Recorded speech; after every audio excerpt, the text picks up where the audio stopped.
Well, I said it last week, and I'll say it again this week.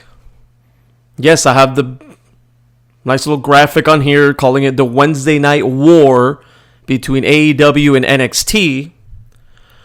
But this is not a war. And I said it last week, and I'll say it again, and I'll keep saying it. This is not a war. This is for WWE, it might be just a small battle. You know, like I said last week, they're throwing NXT out there, which Vince McMahon and the top dogs or whoever, Kevin Dunn, everybody else in WWE, they see NXT as still, it's an exciting brand. It's getting all these, quote unquote, I don't know, internet fans, smarks, whatever they want to call them. This niche, they have this niche.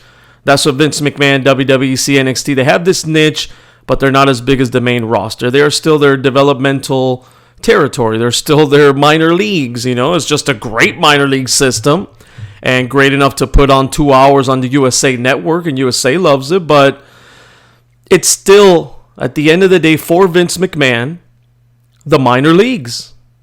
And I'm saying this as a fan of NXT because I'm a huge fan. If you tell me which show do I prefer, if I could only watch one, including AEW, I would watch NXT. I'm invested in NXT. I've been invested in NXT for years now, and I love it. The NXT takeovers are always fantastic.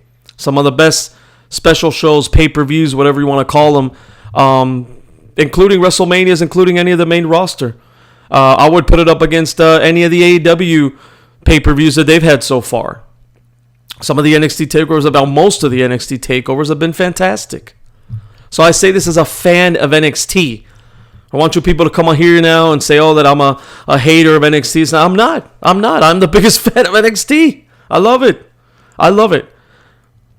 But I'm trying to see this from a business standpoint, from this war standpoint that people already wanted to put these two in as if this is the Monday Night Wars. The Monday Night Wars did not start off as the Monday Night War. It was just WWE had Raw, Monday Night Raw. And then, oh man, look at this. WCW's got Nitro now, a new show on Monday nights. And we started watching over there and we started clicking back and forth. And then it became a war when WCW started beating Raw every week after week after week. And the NWO made the splash that they made. That's when it became a war, man. But now we're so quick to jump on everything. Now we want to just label everything. We want to label everything, put a nice little package, and then we want to destroy it and take it apart.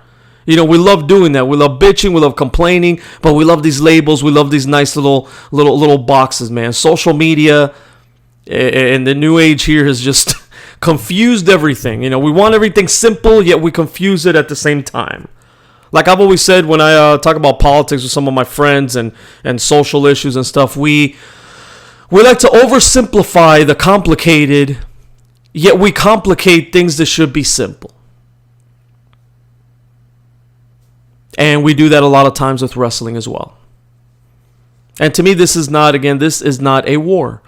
Yeah, put the nice little, here, Wednesday Night War, NXT, AEW, to put it out there, put it on the thumbnail. Hopefully people come and listen to my crap. If not, like I said, you don't like it, go watch or go listen to some other crap. You don't have to watch me. I don't care. I don't. That's another thing I've seen lately with WWE 2K20. We all jumped on it. We all want to. And I was guilty of that, man. I got it. I got the game as well. I said I wasn't going to get it, and I got it. Because I got excited, man. I'm a fan of wrestling. I'm a fan of WWE 2K. I have a sickness, and WWE 2K is my sickness. So what do? I want to put out some videos. We want to put out stuff. Oh, let's get out the videos first. Let's get those subs. Let's get those views. And I understand the business aspect behind it. What time is it? When is a better time to put out a video? What should I say at the opening to grab people's attention? How can I improve my thumbnail, the editing? How can I improve all this to make it better? I get it. I get all of that, man. I'm not as retarded as you think I am. I'm not. I don't like to wave my degrees around because they don't mean anything. Especially here in Miami. You can't get a goddamn job. Can't get a better job even though you have a master. I have a master's in business administration. Can't find a better job. Still looking. Anybody knows, hit me up. Anybody wants to throw money at me, hit me up so I can pay off my loans.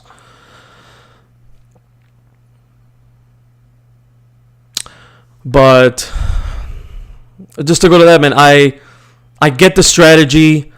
I get the labeling again, the Wednesday Night War. I get what we try to do here on YouTube, what everybody does. You know, they want to be, the next, Chris Dankers. And speaking of WWE now, content and gaming content, want to be PewDiePie. You want to be Chris Dankers. You want to follow Delzinski. You want to be Brandon Plays. You want to be these guys. Oh, what did they do? Okay, let me follow the formula. Let me do Raw versus SmackDown. Let me put the nice little the graphics on. Let me improve my editing. What can I say during commentary? What can I say at the beginning to grab people again? But at the end of the day, man, when I say you don't want to watch, go watch some other crap, because I do this for fun. And I mentioned this because as I talk about the war, I don't know how long I'm going to do this Wednesday Night War thing. I might transition to other podcasting, just have more conversations, general conversations about wrestling, maybe other topics as well, things like that. But for now, it's still fun. But as I put this together, it started becoming a little bit of work. I said, I felt that it was work because I'm taking notes on the show, and then I feel like I can't enjoy the show that much. And I mean, if I had more time, I would watch the show just as a fan, and then I'd go back and take notes and do that. But I don't have that much time during the day, man. Like I said, I work. I have a family, full-time job, and all this. So I'm busy, looking for other work, doing stuff. So I don't have all the time in the world, so I have to maximize my time. So I watch the thing. I watch AEW, taking notes. I'm pausing it. I'm taking notes. And it became a little bit of work. So if it becomes too much work, I'm not going to do it, man. I'm not going to do it, even though this is a hot topic. Wednesday Night War, NXT, AEW. Oh, cool. Maybe I'll get some subs with this. Maybe I will. Let me throw it out there. And that's why I mentioned that. I didn't mean to sidetrack into it, but it's tied together. And yeah, man, I want to do this for fun. I said it from the beginning, from the first episode of the Best Damn Universe Mode that I put out here on YouTube. First thing I did, and still what I love to do, because I get to edit, I get to play some great matches, edit, do some storytelling, have a lot of fun commentating these matches. It's awesome. I love it. It's fun. And at the end of the day, that's what it should be, at least to me. If you want to go out there, you want to take a business approach to it, and you want to grow and make money, more power to you. I have no problem with that. I'm not calling you out. If you want to do that, do it. I'm just saying for me that this has to be fun. And I think it works that way, actually. People are like, well, what's your special formula? They ask people who are big, how'd you get big? Look, man, you have to first, you find a niche, you find something you like, you find something you enjoy, and you have fun producing it. You have fun, and then that becomes infectious. And people like that, and hopefully it catches on, and hopefully you can make some money at it, hopefully you can make some money off of your niche. That's most people's dream, Or if you become an entrepreneur, you want to find something, you want to find a niche and make some money. You don't just want to do something for fun either, then it's a hobby, But this is a hobby for me. If I make money off of it, great. If I don't, it's still a hobby, and I'm still going to do it. Other people know they want to make money, they're going to do it to make money, and that's fine. I can't take that approach for me. I need to take this approach to just do what I love, man. Just do what I love and do it, and hopefully this leads, maybe not into this, but hopefully it leads into a career. Maybe I get into, I've tried to get into marketing at work. I almost got a gig in marketing. I helped them out with a couple things, so this is part of that. Say, hey, I improve my editing, I improve my commentary in here, I improve this part of it by doing YouTube, and it could lead into other things in the business world. I could get a better position, get a better job, and I could still do this as a hobby, not make money, but it could lead into something else. As long as things are flowing, man, and that's what I want to do. I just want to be flowing. I don't want it to seem like it's hustle, like it's hard work. I don't believe in this hustle, man. You can hustle, but the hustle needs to be flow. It needs to flow. You can't feel, if you feel the struggle, if you feel it being too much work, it doesn't feel right, then don't do it. Don't do it, man. Don't do it, or change things up and just flow with it and have some fun. So anyway, I say that because I don't know if I'm going to be doing this much longer, but for now it's still fun. Let's see what happens, because I enjoy, this is the best night of wrestling of the week. Wednesday Night War, man. The Wednesday night quote-unquote war, like I put here. NXT, AEW, I love it. And I work late, so I can't catch everything. I come home, I watch usually the ending of AEW, then I go back, watch the first hour, and then I'll watch NXT the next day or the day after. Either Thursday or Friday, I sit back, I'm off, and I watch a little NXT as well. So I like to see both shows, man. Much better. I don't care what the ratings say. That's another thing. I didn't pull up the ratings for this week because it's week 3. Get over it, people. Oh, AEW is crushing them on the rating. Still, like I was saying at the beginning, this is not a war because to WWE, this is just a small battle. They're putting up their minor leagues against AEW. That AEW is supposed to be in the major leagues. They're not a developmental company. Yeah, they're a new company, so it makes sense for them to battle NXT, but they're battling a minor league company. So this is kind of an uphill climb for AEW. It's not a war either. It's an uphill climb because the real war will be when AEW starts competing in the ratings against Raw and SmackDown. That's when we could start declaring this a war. Oh, AEW's there, man. AEW's made it. They're hitting him or her. They're already better than them creatively. And us fans know it. Us hardcore fans of professional wrestling know and understand that AEW is much better when it comes to creativity, when it comes to the creative process, when it comes to even matches, man. And it sucks to say because the main roster is loaded. Raw and SmackDown loaded with talent. And we get some decent matches here and there, but we don't care. We don't care because of years and years of just horrible booking and creative and just this overproduced overselling of Roman Reigns, of John Cena, of the product. It's too much, man. It's too much. It's too much. And us real wrestling fans, people who enjoy the art behind wrestling, just like people who enjoy good music, good shows. We don't want to see just overhyped crap, man. We want to see something that's good.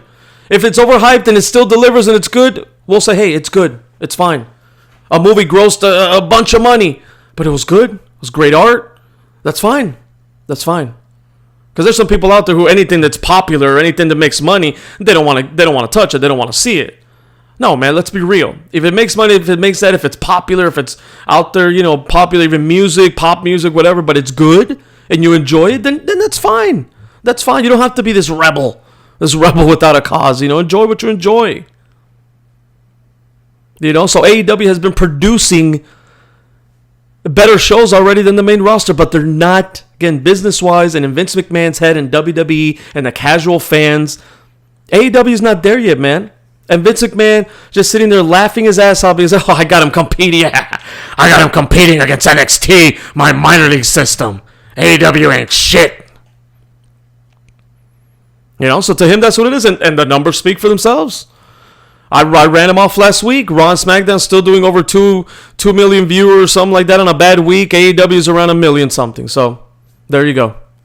When they climb up to that, when they're competing against Raw and SmackDown, they put NXT in the rearview mirror. Please just leave NXT. Let it be its own niche. Continue to give me great takeovers. Let AEW go and compete against the main roster.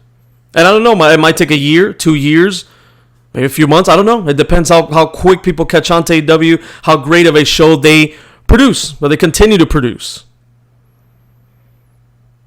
But going back to that, then, man, Wednesday night, a war. This is not, and that's why I put it in quotes. On my thumbnail here, it's in quotes. Wednesday night war, in quotes, because it's not a war. You want to call it a war? That's fine. I'll roll with it. Let's label it a war. It's fun. That's what it is. It's fun to see two great pro wrestling brands or shows, if you will, on the same night. I wish it were on separate nights. That way I could watch AEW on a Tuesday and NXT on a Wednesday or Thursday. I would love that. They don't need to be head-to-head, but, they wanted to do it. They did it that way. It happened. Okay, great. But I could watch both shows. I'm going to enjoy both shows. Great Wednesday night. But again, to me, it is not a war. And the real war will be when AEW starts competing against Raw and SmackDown. I have a lot to say. I'm about almost 15 minutes in here.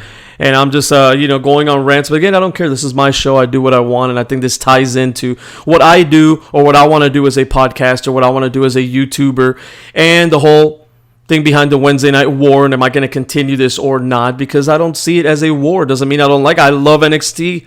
And I'm loving AEW, but maybe I just want to sit back and watch it and as a fan, and I'll discuss it, but in a different forum. We'll have a different forum. I have some other ideas. I'm not going to throw it out there because people steal shit all the time. So, with that said, I want to get onto the results of both shows. Let me click on here, my little notes.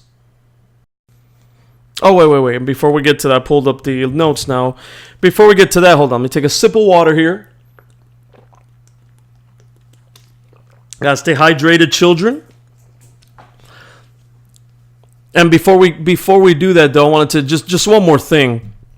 Because if you guys see any overlapping ideas or other podcasts, and I talked about stealing, I mean, we all quote unquote steal ideas. I mean, not a lot of stuff is original anymore. You know, we could all put our different spin on it, but we get different ideas from other people. Now, I still watch wrestling, and I told you I love this. I love NXT, AEW.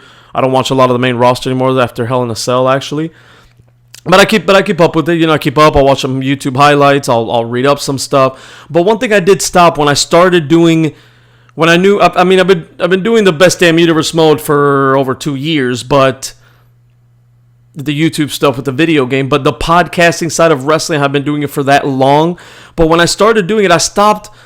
I would say, man, how many months ago? I don't know, maybe 4 or 5 months ago, something like that. Maybe a little. I think it was a little after WrestleMania. I kind of stopped listening to any big podcasters, you know, the Joe Cronins, the JD for New York, even the Wrestles, you know, and anybody, any of the big podcasts. You know, I'll listen to some news or I'll read up on it, but I stopped listening to them because I wanted to form my own opinions and not be swayed one way or the other. I didn't want to say, oh man, then, you know, this guy came up with a great idea and then I'm going to run with it and do it. No, so when I got this thing of, hey, AEW and NXT are not a war, that's something that just I was watching. I'm like, wait a minute, man, this isn't, you know, we're labeling it, but is it really a war? So it's just something, you know, I like that when ideas is coming to my head or whatever opinion I have, because this is wrestling, man. It's all subjective at the end of the day. You know, it's all subjective. Like I said in the other first podcast, it's entertainment. It's all subjective. Let's not get our panties in a wad. Let's not freak out. Let's not get over emotional. It's wrestling at the end of the day. We could be invested in it. We could be emotional, but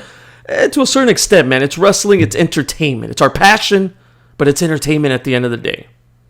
You know, so yeah, so I stopped listening to podcasters a long time ago because I just wanted to come on here and shoot the shit off the top of my head, you know, take my own notes and do my own thing. You know, so I did. I stopped listening, not because I don't think they do a good job.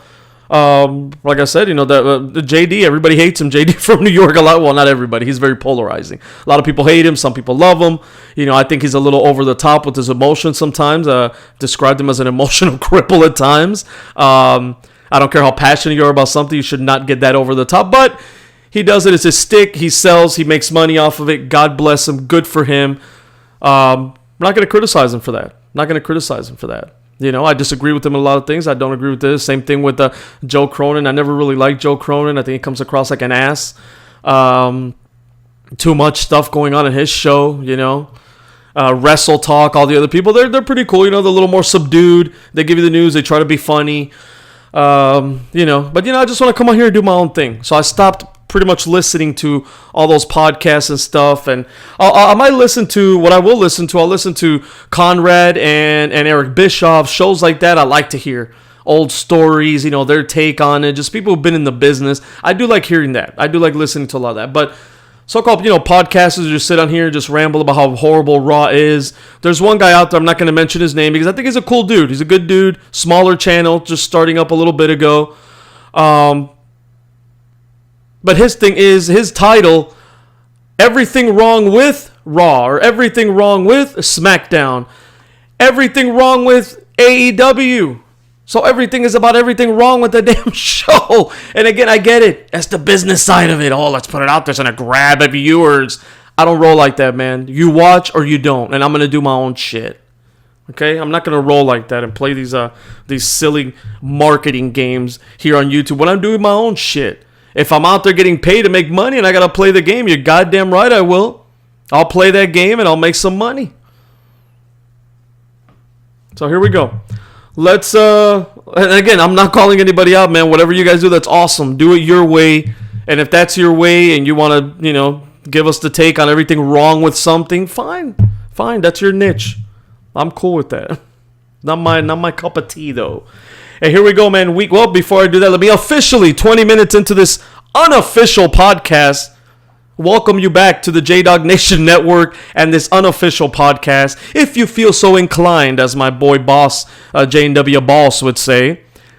at any time during this podcast, hit that like button, subscribe, comment, share, do all the fun stuff. Hit that bell for notification to stay on top of everything here in the Wednesday Night Wars, any future podcast, and the best damn universe mode. Also, I do some NBA and maybe some Madden or FIFA's going to come up next as well. So a lot of fun here on the J-Dogg Nation Network. We're just getting started. We're going to build an empire here. I'm going to make money. I'm going to make more money than Donald Trump here on the J-Dogg Nation Network. Anyway, thank you for being on board, man. Again, hit that subscribe button. If you don't like what you hear, 20 minutes in, you probably would have already quit anyway. You would have pretty left and clicked out of here, and not a lot of people watch anyway because YouTube likes to keep the little man down, another complaint, so whatever. If you don't like it, go watch some other crap. Anyway, I'm going to go through these results rather quickly here because I've already rambled on for 20 minutes, but I think it had a lot to do with Wednesday night and the wars and just what I do. So, again, it's my podcast. You don't like it, go listen to some other shit. Week 3, AEW, man. They start off with another great tag team match. But the tag team tournament. Let me see. Oh, wait a minute. Yep. And I asked myself when I started watching this, I asked myself, and I'll make a note of it, what makes these tag team matches so fun? Because AEW has a great tag team division. They put on great tag team matches. This week was no different. Great. They had 3 tag team matches. Was it too much? Maybe. I don't know. I'll talk about that in a little bit. But what makes these tag team matches so fun? Like in NXT, man. NXT has had all tremendous tag team matches, especially some takeover with the Revival, American Alpha, Revival, DIY. I mean, they had Undisputed Era. They've had... It seems like every time they have a tag team title match and takeover, it just blows the show away. It almost steals the show. If the other matches weren't that great, it would steal the show. But you don't see none of that on the main roster. And I ask myself, why? Tell me in the comments. Let me know, man. I want to get a discussion. Why is it that the main roster cannot capture? They get the teams. They got the Revival. They've got American Alpha before. They get AOP. They get all these people coming up. They had classics in NXT, and then they can't capture that on the main roster. I think one simple thing, man, I think they slow things down in the main roster, and I get it. You know, the WWE style's a little slow, even though they're trying to assimilate, they're trying to get there, but everybody slowed down, man. I know AJ Styles used to be a lot quicker with his wrestling. He slowed down a little bit, in my opinion. Maybe it's his age as well, but you see some fast-paced stuff, but for the most part, like a tag team match just has that formula of slowing it down, working on the team, and I think, I don't know, man, I think WWE needs to evolve, and I'm just shooting off the top of my head. They need to evolve. You know, you don't need to have these spot monkeys, quote unquote, like you said, just have it make it a spot fest, you know, but you can push the pace. And that's what they do. I see in AEW, NXT, tag team matches push the pace, man. They're going. You know, they're on the go all the time. Yeah, they slow down sometimes to build something up, but it's go, man. It's back and forth. It's back and forth. It's doing high spots. It's making these moves count. They make them count. That's a good thing. It's not just spot after spot after spot. They make them count. They make it mean something instead. Like I said, that psychology with the ring spots. You know, with the big spots. So they just have to evolve, man. They have to evolve. They have to push the pace. It's like sports.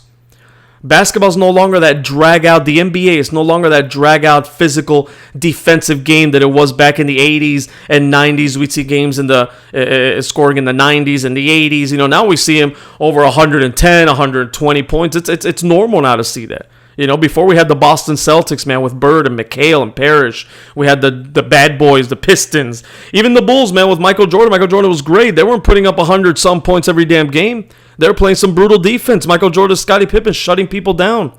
The Bulls and Knicks series of the early 90s. The Heat versus the Knicks of the mid-90s.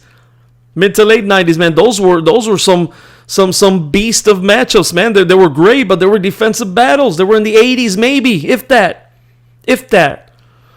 But what have they done? They've evolved. Now people like to see that run and gun up and down. I know old school people, it's not the same anymore. But it's entertaining. When you see them going back and forth, trading three-pointers, it's entertaining and it evolves, man. And we have to evolve. And WWE needs to evolve. These tag team matches need to do that, man. The NFL is the same thing. It's more about scoring now. It's a passing, run and gun game. You know, you got a lot of passing. You got a quarterback. You can compete. You know, WWE needs to allow their guys to, yes, keep telling a story and use that old school psychology, but speed things up in NXT. in NXT where it's done very well, man. Tag team matches, and in AEW it's been awesome too. So I think it's the pace, man. I think it's the pace. And I won't go much more into that. I keep rambling on forever about sports and that. Anyway, it was a good match, man. And SCU wins. They advance to the semifinals to face the Dark Order. And here at the beginning, I like what happened, man. The Frankie Kazarian and Christopher Daniels were the ones that were supposed to come out and take on the best friends, Chuck Taylor and Trent.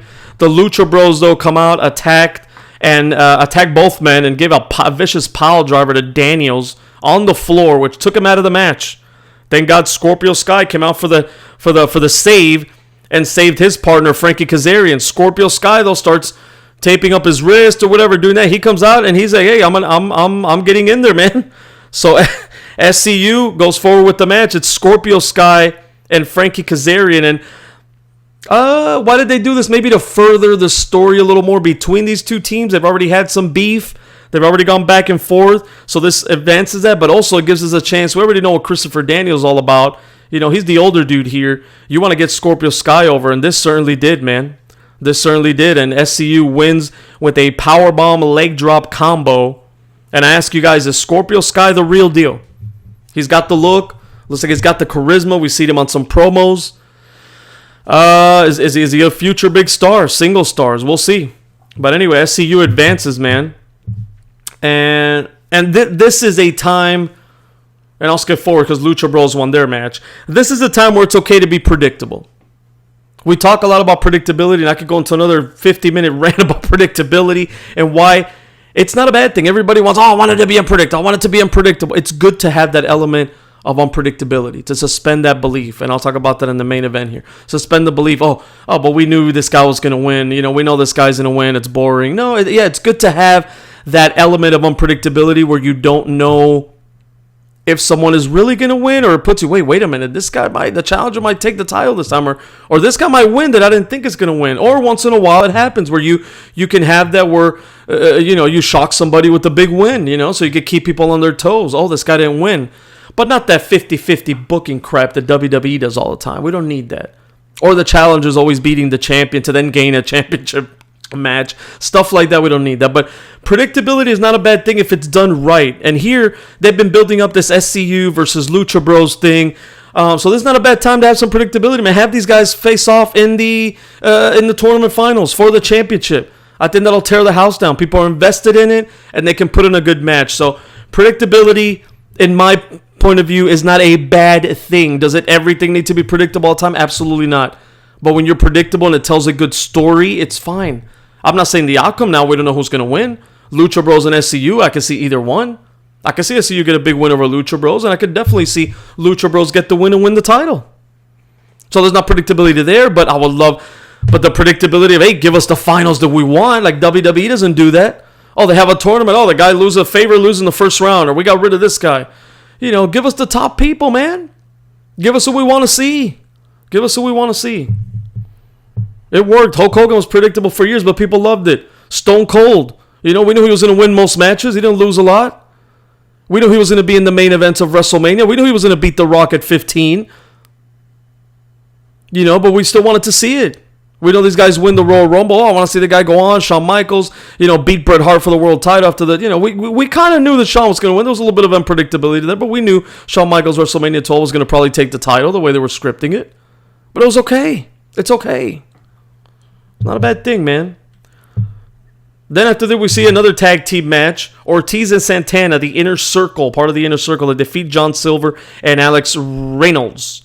Ortiz is a crazy, goofy bastard, man. I love this guy. I love this guy. And the tag team division is awesome in AEW. We talked about it already. I talked about it.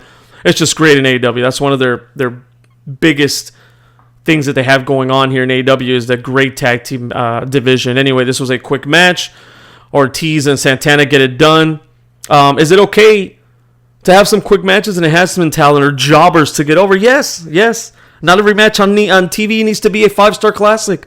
A lot of people complain that about Raw and SmackDown. I don't like Raw and SmackDown anymore. I think their creative is down, but it's not because they're not having 5-star matches every goddamn day. Because they've had some matches. They have 2 or 3 matches that are pretty damn good sometimes in the week. It's just not emotionally invested. So not everything needs to be a 5-star classic on TV. You can have 1 good match, maybe 2 on a big show. Keep building up something for later on. You know, not like Raw or SmackDown where they want to give you pay-per-view type matches 100 times on TV. You see AJ Styles versus Ricochet 100 times. Are you invested when it gets to the pay-per-view? No, absolutely not. Anyway, we then see a video package of Cody. Then we see the first title defense for Rio versus Dr. Britt Baker. Rio wins with a roll-up counter here. They both shake hands. Big question here, is Baker ready for the big time, you know? Does she need more experience? And I guess with this loss, what they're saying is, yes, she does. She needs some more experience before we put the title on her. I'm glad she didn't get the win here. I think she has a lot of potential. Let her build herself up. Let the build-up come slowly, man. Let a build-up come up slowly. If there's one thing, it's like I praise the tag team division, and I think most people see it, the AEW. Even I've talked to some guys who are not WWE people at all. They love the independent wrestlings. My boy Dre. Maybe I'll have him on here for one of the podcasts. Crazy son of a bitch. My boy Dre loves himself some old, loves himself AEW, some, independence, loves Ring of Honor, loves New Japan. And even he told me, he's like, man, the women's division is weak. The women's division is weak here, and I think it is. I don't buy Rio as a champion. I'm sorry. I don't. And that's one of the weak points here of AEW. The WWE NXT women's division, to me, is way better. Much better. Even if they don't book them right in WWE, they have a lot more talent. They put on some good matches. They're not booked great all the time, but it's much better than AEW. Again, I don't buy Rio as champion. I don't feel she has a big personality. In-ring skills are good enough, but I don't know. It's just, I don't see any other women who stand out either in that division right now. And this is something they need to address, something they need to work on. Getting someone like a Tessa Blanchard would be huge for them. Maybe some of the women in a WWE or NXT when their contract is up, like an Asuka, something like that. You need those names in, and then you need to bring in some younger talent too. Some of these women need to get over. So the women's division, man, needs some help, and let's skip up forward here. Next up, tag team tournament continues. So this is our, third tag team match of the day, man. I'm third. I thought we had three. We have four. So third tag team match of the day. Lucha Bros versus, to me, a disappointing team of Jungle Boy and Marco Stunt. Give me 1 second here.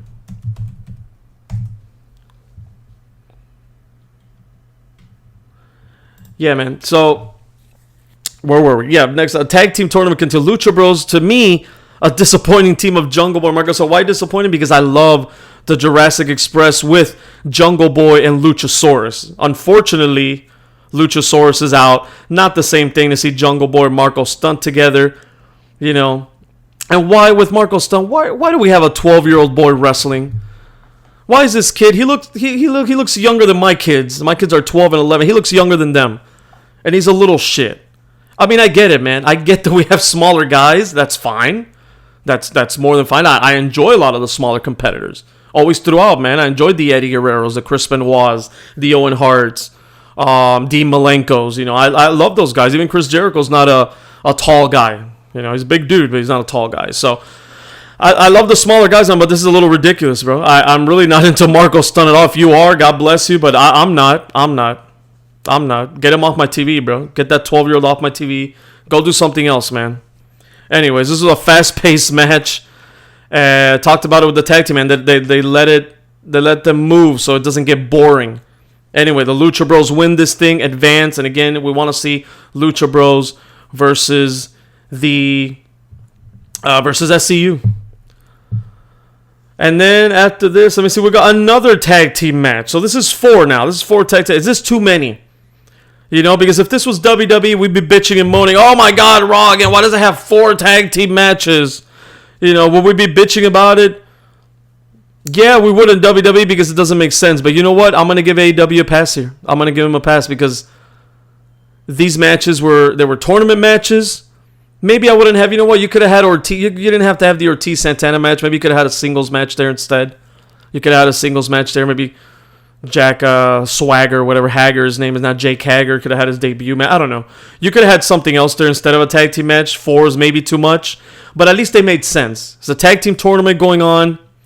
And now this match, which was to advance the feud between Moxley and Omega, while keeping Pac, I don't know how to call him, Pac and Adam Page involved. And also furthering the feud between Pac and, I guess, Moxley. So this was interesting, and it was a great match. I thought it was a good match, very, very good match.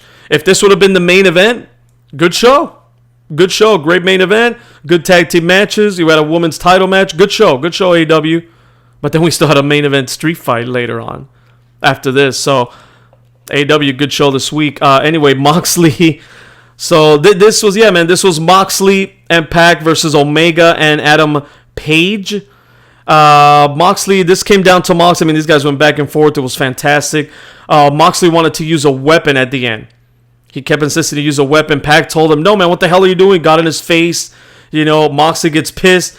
Double finger. The crowd's going crazy, man. This exchange between Omega, Moxley, and now Pac getting involved. I love it because Pac is undefeated here, man. He's kicking ass. Put him in there with the big boys. This is going to be great. Whether he has another match with Omega or him and Moxley seem like they're going down for a feud as well. And I think it's actually been announced that they're going to fight this week, which is today. I'll be having this up today. I've been doing these reviews the day of the actual Wednesday pay-per-view. So anyway, Pac told him not to. Don't do it. Moxley double finger to him and he walks out, leaving Pac out to dry. Omega and Page then hit both their finishers and pin Pac, the man formerly known as Neville. A very fun match, man, with great storytelling. Setting up, again, like I said, Pac versus Moxley and advancing the Moxley versus Omega all at the same time. Love it. This is how you set things up and follow up week and week and, week after week after week. And they keep doing this. AEW has me hooked with that. I'm all in. No pun intended. I'm all in because they're doing that. They're advancing stories. And now they're advancing 2 stories at once. We're getting Omega Moxley for the pay-per-view, but then Pac and Moxley also are advancing the story there while you're keeping Page, Hangman Adam Page relevant here. Putting him in main event type matches. So, great stuff, man. After that, main event street fight for the AEW World title. What can I say about this, man? Jericho defends against Darby Allin. Darby Allin way over with the crowd. Allin impressed me in this match. He showed he can get the crowd on his side. And actually helps to be in there with a beautiful heel, man, like Chris Jericho. Anyway, and Darby looked good right away with some strikes to Jericho.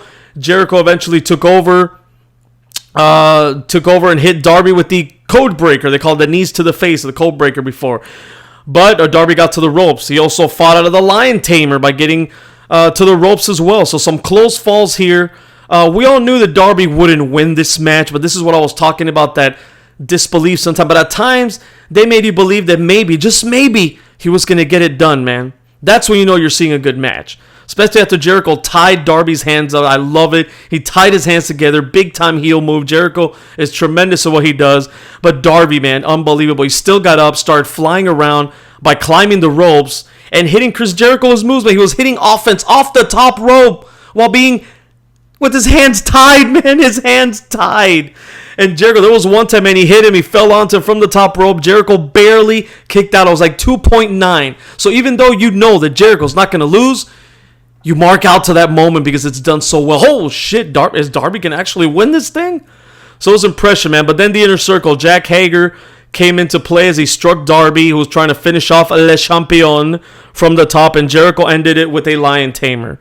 Good ending, very entertaining match in which Jericho did his job to get more over as a heel and at the same time put over Darby big time. Perfect main event. I loved it, man. Great show for the second week in a row.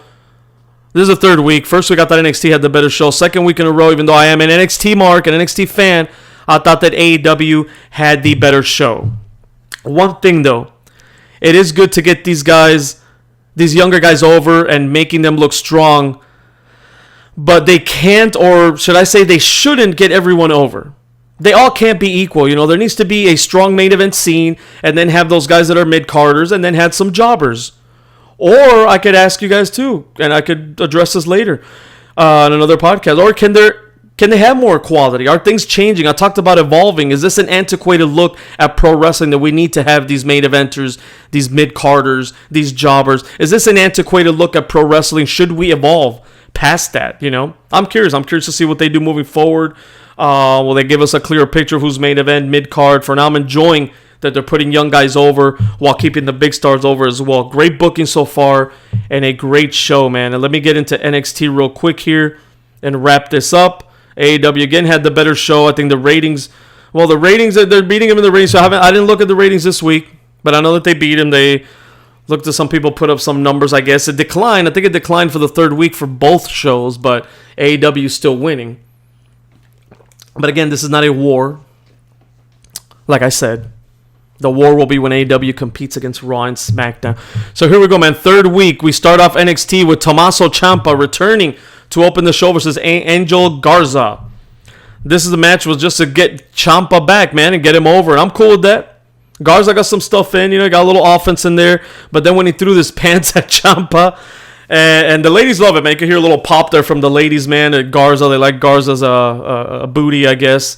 And Garza has that it factor, man. I think he might, he could be a player at NXT. He's got that it factor. I kind of like him, and he's good in the ring, So he threw his pants at Ciampa, man. That was it. I love how Ciampa just started fighting with the damn pants. Gave the knee, put him in the corner, and gave the knee in the corner to the pants. Or was it the flag? I don't know, but it was fantastic, man. I was laughing my ass off. Ciampa's great in that ring. He has that ring psychology. He can go in the ring. He's one of the best, man. Ciampa is one of the best. I've really grown to love Tommaso Ciampa and his work, man. Finally, he hit the Willow's Bell, that he calls it. That draping DDT over the middle rope, and he got the victory. After that, Undisputed comes out. They surround the ring. Looks like they're going to attack Ciampa. They don't. Ciampa's ready to go, ready to fight him. They don't. Instead, they give a USB to the announce booth to play something. They come back then from the Balor interview and commercials, and then they show the footage once it's cleared to make sure they were trying to make sure there was no nudity on there. Anything they did the censor, the right to censor people would shut it down for. The fuck out of here.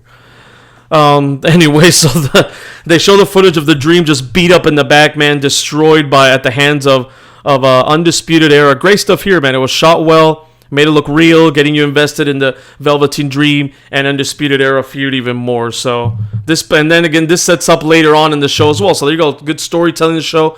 Simple, keep it simple but great, and that's the theme I'm gonna show here. Undisputed Era keeping it simple, NXT keeping it simple. After this, man, Oni Lorcan and Danny Burch versus Imperium, Fabian Aichner and Marcel Bartel. Imperium win with an impressive European uppercut off the top rope into a powerbomb. Very good tag team match. Again, the best tag team matches in NXT and AEW, man. They are beast. Tag team matches here, NXT, AEW, complete beast, man. If I'm the main roster, if you're Raw, if you're SmackDown, watch, pay attention, let these guys go, give us good tag team wrestling. I have never been the biggest tag team wrestling fan. I love one-on-one action more, but NXT and now AEW is making me fall in love with tag team wrestling. So please, give us this, man. Again, why can't the main roster have these kind of matches on a consistent basis? They've had some good matches, but why not on a consistent basis like NXT and AEW do? A match like this is something, these guys coming out, let me go get a water break, this and that, set up for a main event. No, you want to watch these guys. And I don't know Imperium very much. I haven't seen these guys in action. And I watch them and I love it, man. I loved it. I told you last week that I was digging, anyway, I'm digging this Imperium group, man. I talked last week about how it's giving Walter a new character and an edge. He seemed kind of generic before, so it's giving him that edge. But I'm also impressed, and I was impressed with Aichner and Barthel.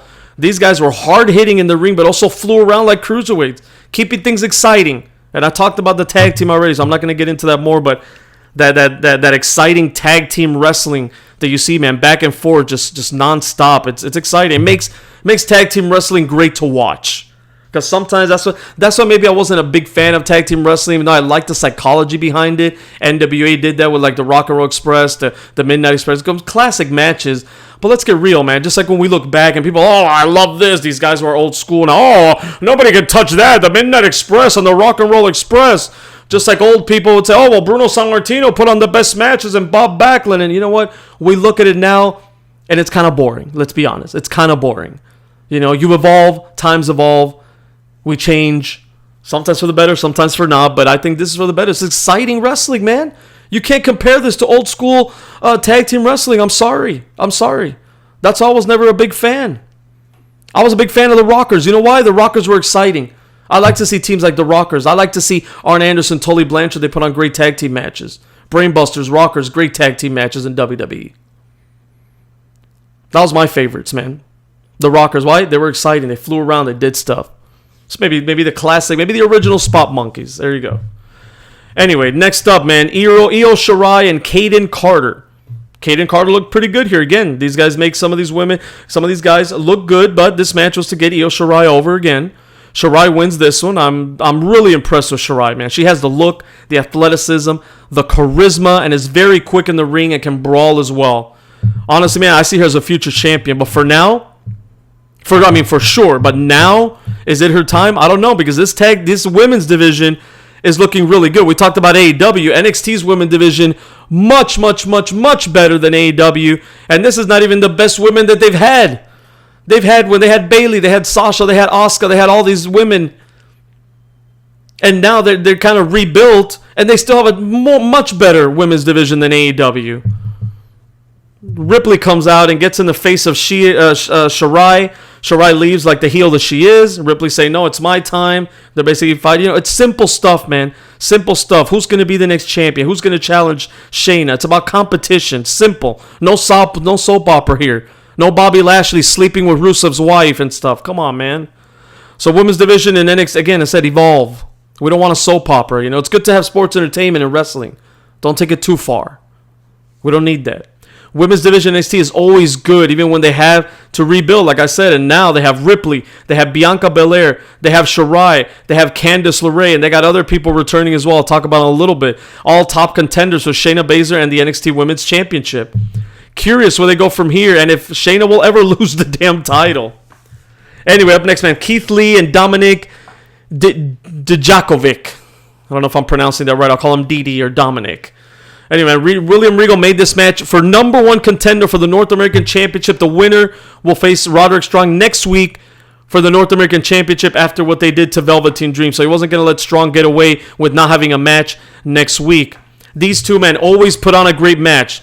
They take their time building up, but then they show how big men nowadays can fly around as they showcase their athleticism as well.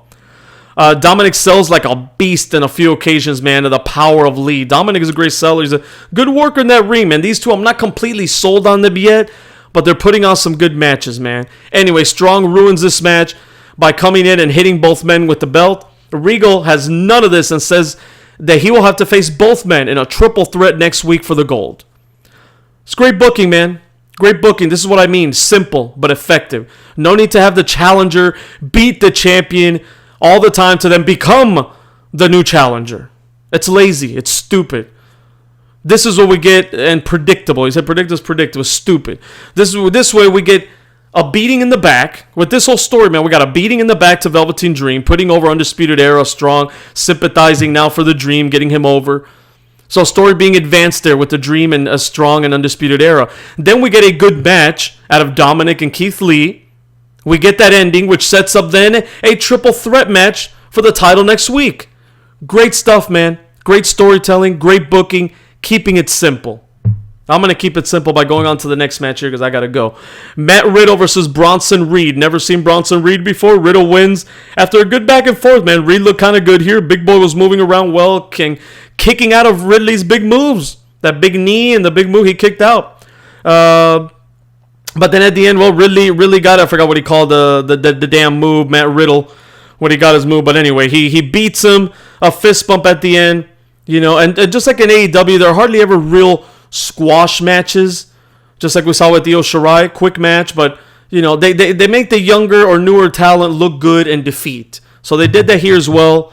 But Riddle gets the victory, obviously, to put him over. Speaking of put him over, next match, Tegan Nox against Tainara. And this, again, was Nox defeats Tainara in her return to ring action. It's about, just like Ciampa, about Nox getting in there. More good women's action. This was to get Nox over in her return. I love that she uses the choke slam. It's funny as hell. I love it. One of my heroes is Kane. That's fantastic. I don't know why I find it funny and fantastic, but it is. It's fantastic to me. Nox and Dakota Kai are getting interviewed. So they're together now as a team. Dakota Kai is back as well. More women, man, for Shayna Baszler. They're getting interviewed. Shayna Baszler comes out with her buddies. Again, more contenders to challenge Baszler. Women's division is looking very good now with Dakota Kai bags. And now they're giving a Nox a platform here as well and teaming together. Anyway, Shayna says, you know what?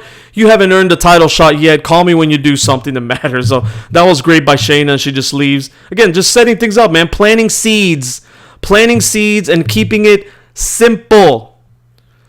Then we get Boa versus Killian Dane. I don't even know if I'm pronouncing his name right. The Chinese superstar, as Mauro Ranallo likes to call him. And Boa was trying to get revenge for Killian's attack last week on the table out of nowhere. He doesn't get it here as Killian destroys him. At the beginning, though, Boy uses his feet early on, some strikes, gets over on Killian Dane, like if he's gonna make him pay for what he did last week. He stuns Killian. They go outside the ring. Killian turns it around.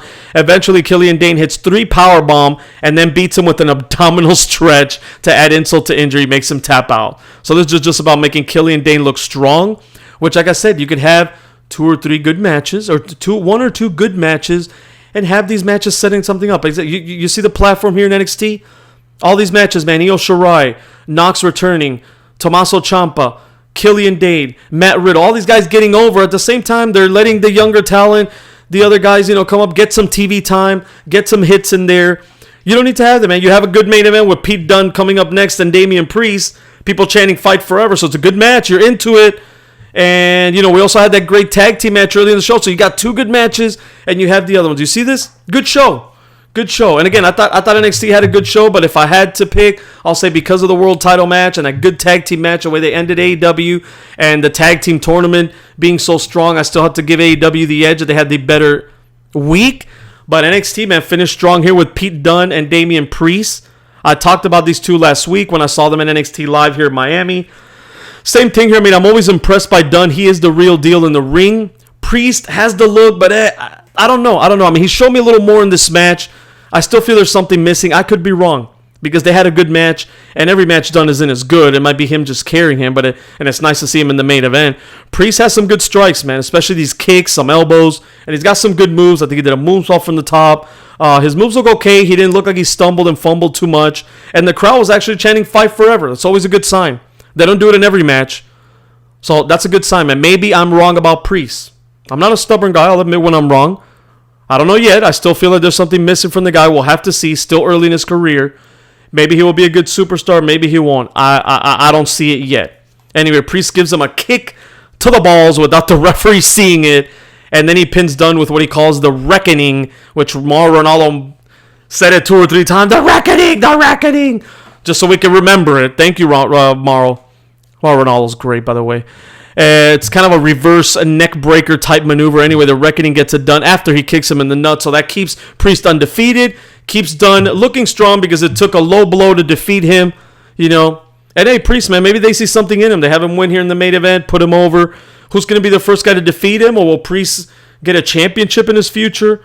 Who knows, man. Overall, good show of pro wrestling. Good week again. Good day to be a pro wrestling fans. I got to run. I hope you all enjoyed this podcast. If you did, again, hit that subscribe button, like it, hit that notification bell to stay on top of everything here and catch the best damn universe mode, WCW Nitro, coming up next. It's going to be a beast of a show. Thanks again for joining me, and enjoy tonight, week 4 of the Wednesday night quote-unquote wars. War my ass.